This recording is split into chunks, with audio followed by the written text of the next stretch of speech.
Assalamualaikum, ketemu lagi dengan saya Witri Faisal. Kali ini kita berada di Aix-en-Provence di Perancis. Ini adalah video lanjutan bagi teman-teman yang belum menonton video sebelumnya. Setelah ini ditonton ya.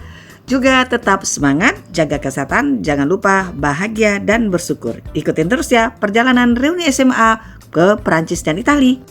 Aix-en-Provence ini dikenal sebagai Paris di selatan karena keindahan arsitektur dan kehidupan malamnya.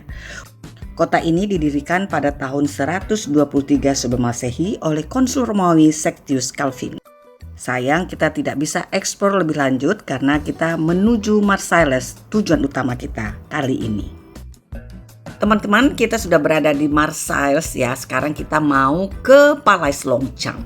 Itulah sebuah monumen yang megah dan bersejarah, dibangun pada abad 19. Gunanya adalah untuk memperingati penyelesaian Kanal Marseilles yang membawa air tawar dari Sungai Duran ke kota Marseilles. Keren loh ini. Yuk kita ke dalam ya. Tuh, bagus kan? Yuk.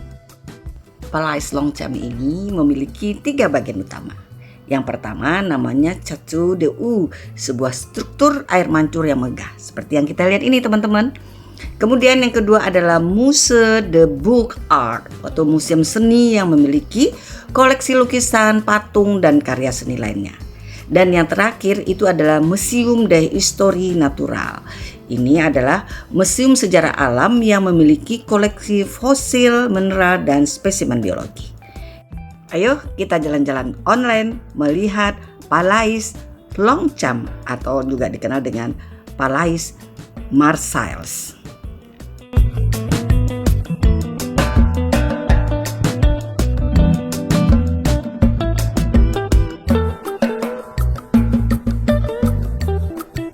Nah ini teman-teman kita lihat pemandangan ke bawah dari tingkat yang paling tinggi di Longchamp Palace ini. Cantik ya.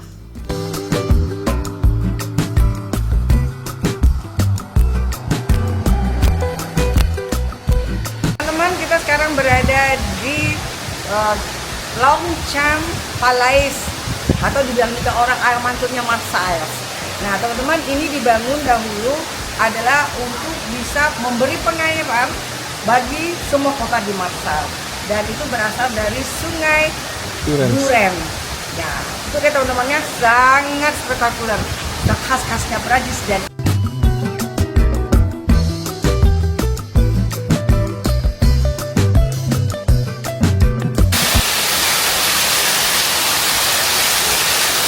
pipanya teman-teman adalah yang diambil dari Sungai Darun untuk pengairan di kota Marseille. Benar spektakuler untuk mereka membuat air minum bisa mengalir untuk menghidupi sebuah kota. Sayangnya kita tidak bisa melihat secara detail pipa-pipa yang mengisi ke dom ini untuk pengairan air ke seluruh kota Marseille. Katanya sampai sekarang masih digunakan loh teman-teman. Hebat ya. Dari zaman dahulu di abad ke-18 dan 19 mereka sudah bisa membuat bangunan seperti ini.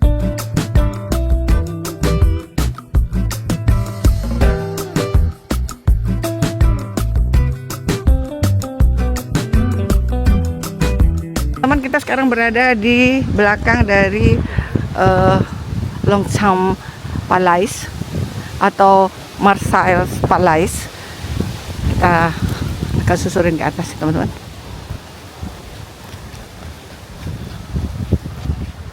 Nih sampai-sampai ini pohon cemara sudah sampai ke bawah-bawah, keren. Jalannya cukup menanjak teman-teman. Oh itu juga ada apa? Teropong bintang.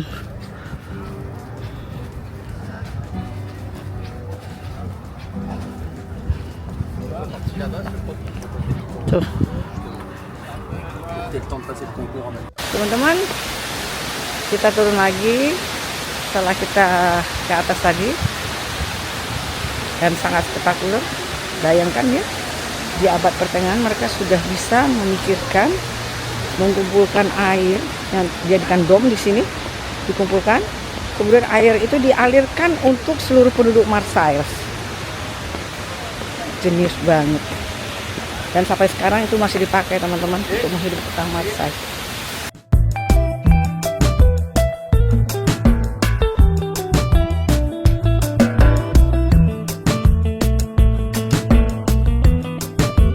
Teman-teman, tujuan kita yang terakhir di hari ini adalah Katedral de la Mayor yang berada di depan Laut Mediterania.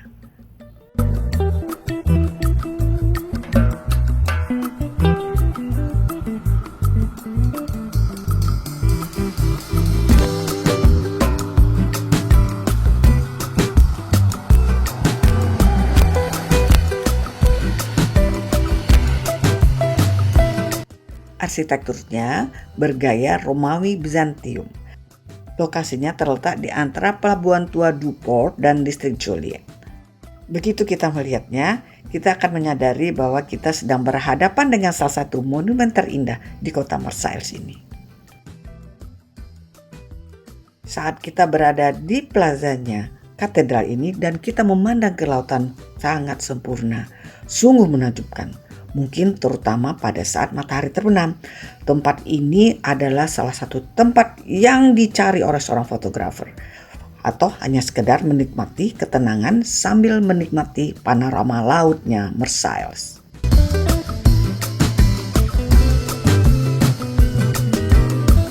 Walau melihat dari jauh, saya melihat kolom-kolom dari katedral ini mengingatkan saya kepada Istana Alhambra. Mirip ya? Ada garis-garis hijaunya.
Mengakhiri sore yang indah ini, saya menyeberang dari katedral ke sebuah mall yang langsung menghadap ke pelabuhan di Laut Mediterania. Sepertinya di sini tempat paling enak dan paling pas untuk melihat sunset di Marseille. Cuman sayangnya kita tidak sampai sunset teman-teman, karena kita harus kembali ke hotel kita yang berjarak hampir 2 jam dari Katedral Maria de Lourdes.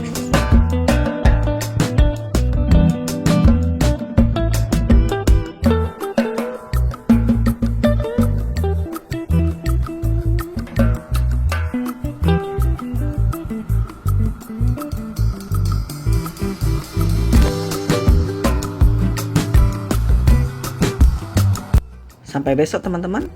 Sudah mulai sore dan kita harus melanjutkan perjalanan menuju hotel kita di luar kota Marseille. Bonjour. Selamat pagi teman-teman. Hari ini kita melanjutkan perjalanan kita ke Saint-Tropez di pinggir pantai Riviera, Prancis. Kita menikmati pagi dulu ya teman-teman di Saint-Tropez sampai makan siang. Kota ini awalnya merupakan sebuah desa nelayan yang didirikan pada abad ke-6 sebelum Masehi oleh bangsa Phoenicia dari Ionia. Di abad ke-10 malahan Saint-Tropez ini pernah menjadi republik kecil yang independen. Tahun 1470 Saint-Tropez dibangun kembali oleh Rafael de Garcia dan 22 keluarga lainnya. Saint-Tropez ini pernah menjadi tempat nongkrong para ikon dunia teman-teman seperti Coco Chanel di tahun 1920-an. Setelah dibebaskan oleh tentara sekutu dari pendudukan Jerman tahun 1944, Saint-Tropez mulai menggeliat. Nah, pada tahun 1950, Saint-Tropez menjadi destinasi wisata populer setelah menjadi latar belakang film And God Created Woman yang dibintangi oleh Brigitte Bardot. artis top zaman dulu loh. Sekarang Saint-Tropez adalah salah satu tempat liburan musim panas terkenal. Lihat tuh teman-teman, banyak yah-yah yang di sana ya. Siapa tahu ada yang punya kita nggak ya? Enggak kayaknya deh. Ini yang punya nih, ini yang punya. Ini yang punya. Silakan. Ini yang punya. Ini kapal saya. Oh, kalau ini mau kapal. foto silakan. Oh, foto aja. Kalau dipakai Silakan boleh. bayar sekali foto 5 euro. Kalau saya bawa? Oh, itu mah gampang. Oh, Sekarang kita berada di Saint-Tropez, tepatnya di selatannya kota Prancis. Prancis ya. Negara Prancis, dan di sini banyak kapal pesiar. Kita bisa melihat banyaknya kapal-kapal pesiar yang bersandar di sini teman-teman. Nah, selain itu Saint-Tropez ini juga terkenal dengan pantai-pantai yang indah, kehidupan malam yang meriah, dan arsitekturnya unik. Kalau kita menikmati aja ya apa yang ada di depan mata kita.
Sama dengan Saint-Tropez, Cannes juga berada di Riviera Prancis yang banyak mempunyai pantai-pantai yang indah.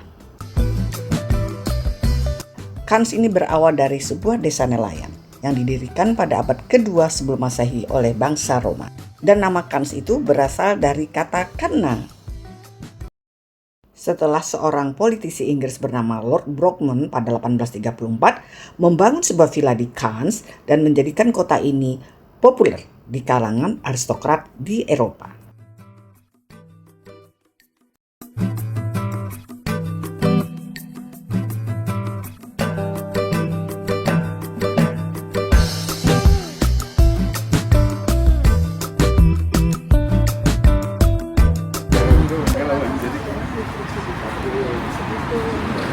Jadi ada restoran-restoran pinggirnya.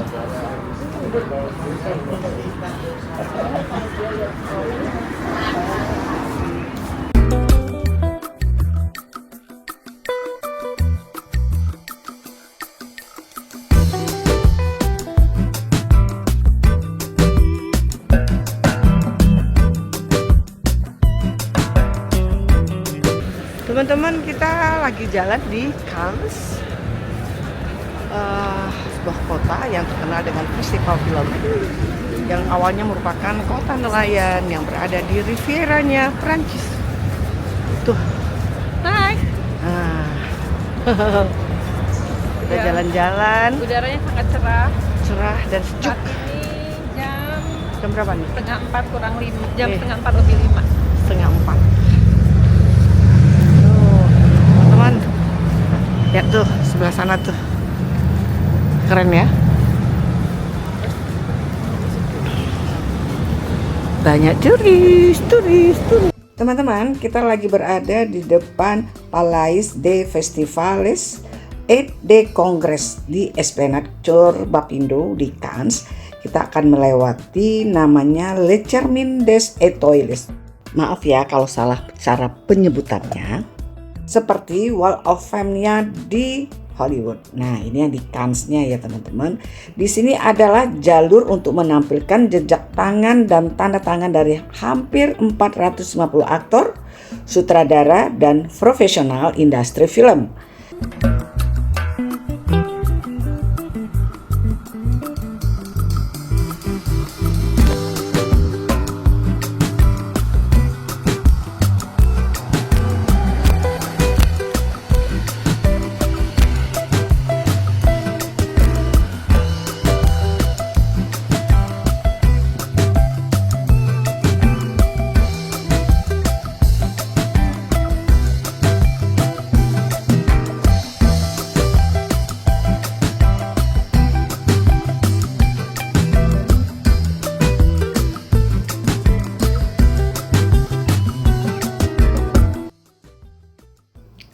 ini ikonnya Festival Cannes, red carpet yang panjangnya 60 meter menuju ke Palais yang di dalam.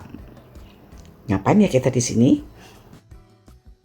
Memang di depan-depannya banyak brand-brand high end ya, seperti Dior, Chanel, Dolce, ujung itu Prada, Miu Miu ya pas deketan sama Prada. Ibu, gedung festival ini sesuai dengan ekspektasinya? Tidak sama sekali. Tidak sama sekali sama. Tidak spektakuler. Red carpetnya biasa aja. Biasa aja ya. Ya. Mungkin kalau ada bintang-bintang filmnya akan lebih yang baru kelihatan ya. Karena kan yang dilihat bintang filmnya, bukan karpetnya. Karpetnya. Iya, Ya. kelihatannya merah memang.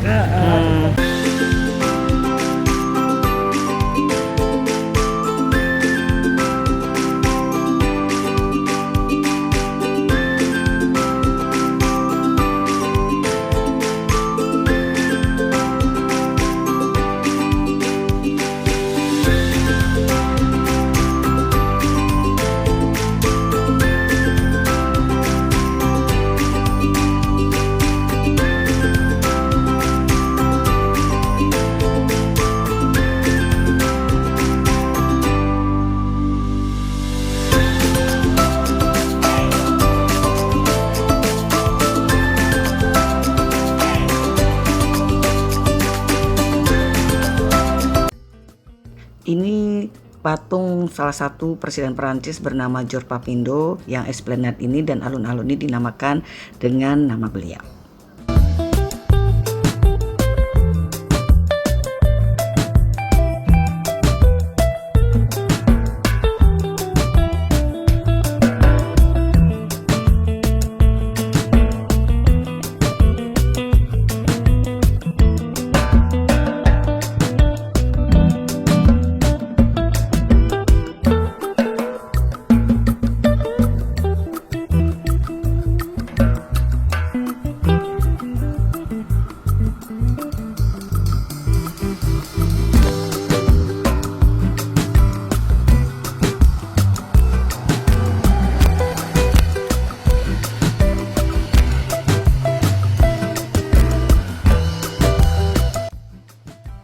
Kita lanjutkan menghabiskan sore hari ini di Cannes dengan berjalan di sekitar Cannes ya. Nah di kanan ini teman-teman tempat orang-orang Cannes untuk menghabiskan waktu sore dengan menikmati matahari ya. Nah kebetulan kita lewat di sini karena menuju odong-odong wisata untuk berkeliling Cannes sambil menunggu sunset.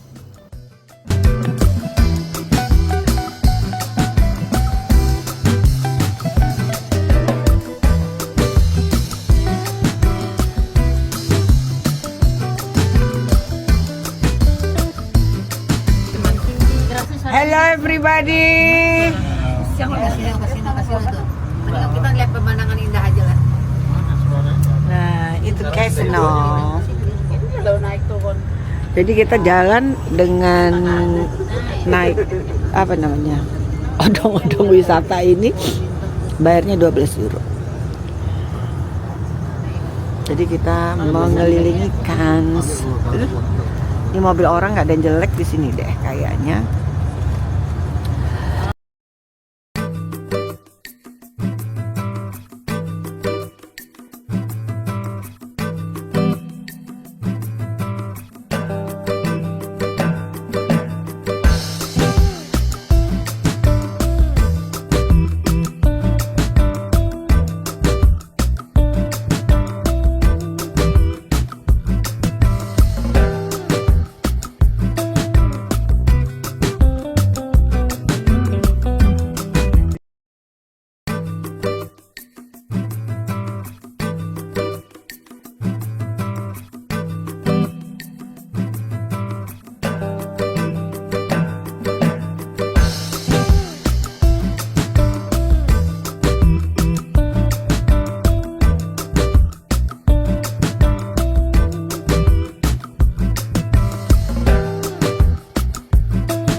Terima kasih teman-teman sudah menonton vlog saya sampai selesai.